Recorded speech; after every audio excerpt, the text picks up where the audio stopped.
दोस्तों नमस्कार। आज मैं आपके सामने एक मेरे साथ ही घटी एक घटना की बात बताता हूँ। घटना क्या, किसी व्यक्ति से मेरी किस प्रकार की बात हुई मैं बताता हूँ। और इससे आपको पता चलेगा कि हमारे उत्तराखंड की जो संस्कृति, जो वहाँ की रीति रिवाज है, पूजा पद्धति हैं, उनका किस प्रकार से धीरे धीरे धीरे धीरे करके बदलाव करके और उसको ख़त्म किया जा रहा है। मैं सिर्फ किसी व्यक्तिगत के लिए नहीं कह रहा हूँ, लेकिन इसके लिए हम सारे जिम्मेवार हैं और हमें सोचना चाहिए इसके बारे में। तो मैं बताता हूँ कि एक बार मैं किसी शादी में गया था गांव। तो वहाँ पे शादी का पंडाल लगा हुआ था, कुछ अपने ही लोग बैठे हुए थे, कुर्सियाँ थी खाली पड़ी हुई और कुछ लोग कुर्सियों में बैठे हुए थे। इस तरह से ही आपस में बातें चल रही थी। मैं पहुंचा तो देखा एक व्यक्ति करीब 70-75 साल का, सफ़ेद बालों वाला, सफ़ेद दाढ़ी वाला, साइड में नीचे बैठा हुआ है, जबकि उसके पास कुर्सियां खाली पड़ी हुई हैं। तो मैं उनके पास गया तो मैंने पहचाना, अरे ये तो बसंत भाई है, जो कि बहुत बड़े ढोल विद्या के ज्ञाता हैं। और इनके पापा भी बहुत बड़े हमारे एरिया के ढोल विद्या के बहुत बड़े विद्वान थे। तो वही विद्या उन्होंने अपने पिताजी से सीखी और आज उनकी भी उम्र करीब 70-75 साल की हो गई। वो नीचे बैठे हुए थे। मैंने उनको कहा, भाई नमस्ते, आप यहाँ पे क्यों बैठे हो, कुर्सियाँ खाली पड़ी, ऊपर बैठ जाओ। तो उन्होंने कहा, नहीं भाई, उन्होंने पहचाना तो नहीं मेरे को, लेकिन ऐसे ही बोला कि नहीं भाई ऐसा मत बोलो, क्योंकि कुर्सियाँ हमारे लिए नहीं होती। मैंने कहा क्यों, किसके लिए हैं ये कुर्सियाँ खाली पड़ी हुई हैं, आप भी इंसान हो हम भी इंसान हैं। लेकिन उन्होंने मना कर दिया। मैंने उनको ज़बरदस्ती की। उन्होंने कहा, देखो भाई, वो जो सामने बैठे हुए हैं ना, वो अभी आपको अपने समाज से निकाल देंगे अगर आप मेरे साथ इस तरह कुर्सी में बैठाओगे मेरे को। तो अभी थोड़ी देर में ही आपका विरोध करने लग जाएंगे। तो मैंने कहा कोई बात नहीं, आप बैठो। फिर मैंने उनको ज़बरदस्ती कुर्सी पे बैठाया। तो उधर से लोग मेरी हरकतों को देख रहे थे, समझ रहे थे मैं क्या कर रहा हूँ। फिर मैं उनके पास जाके बैठ गया। तो मैंने देखा वो भाई फिर नीचे बैठ गया। मुझे बहुत दुख हुआ इस चीज़ को देखकर। फिर वो मेरे को कहने लग गए, कुछ उन्होंने बातें कही जो मेरे दिल को बहुत बुरी लगी।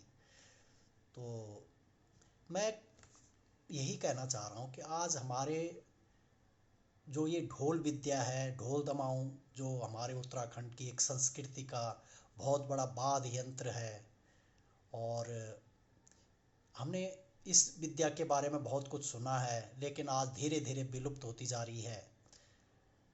उसी भाई को मैंने पूछा कि आपके बच्चे क्या सिखाया आपने किसी को? कह रहा, नहीं मैं ही लास्ट हूँ, मैं अपने बच्चों को नहीं सिखाया। मैंने कहा क्यों? कह रहे, नहीं भाई, भाई कोई अच्छी नौकरी लग गया, कोई पढ़ लिख गया, तो अब आप ही समझ रहे हो कि भाई अब ऐसी हालत, हमारी जैसी जो हालत है, इसमें कौन जीना चाहेगा। तो कहने का मतलब ये जो छुआछूत की और ऊंच नीच की भावना थी, इससे आज के बच्चे एक्सेप्ट नहीं करेंगे, तो क्यों सीखेंगे वो अपनी इस ढोल विद्या को। तो धीरे धीरे विलुप्त हो गया और आज कॉमर्शियल बन गया। जो पंडित हैं, जो राजपूत हैं, वो शहरों में ढोल दमाऊं बजा रहे हैं, पैसे कमा रहे हैं, लेकिन जो असली इसके इस विद्या के ज्ञाता थे, हकदार थे, वे इस विद्या को छोड़ चुके हैं। और हमारी जो पूजा पद्धति है, उस पर भी बहुत कुठाराघात हो चुका है। पूजा करने की विधियां बदल चुकी हैं। जो हमारे देवताओं को जागृत करने की जिन पे क्षमता थी, वो उस विद्या को छोड़ चुके हैं। जो दूसरे पंडित होते हैं जो डमरा बोलते हैं, डमरू डमरू उसको बजाते हैं, तो उन्होंने अपने हिसाब से उस चीज़ को मोड़ लिया है।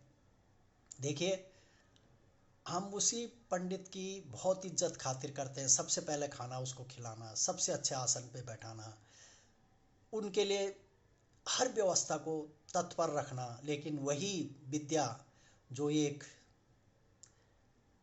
ढोल दमाऊ बजाने वाला जानता है, उसको हम लोग वो इज्जत नहीं देते, उसको कुर्सियां तक बैठने के लिए नहीं बोलते। तो ये विलुप्त हो गया है।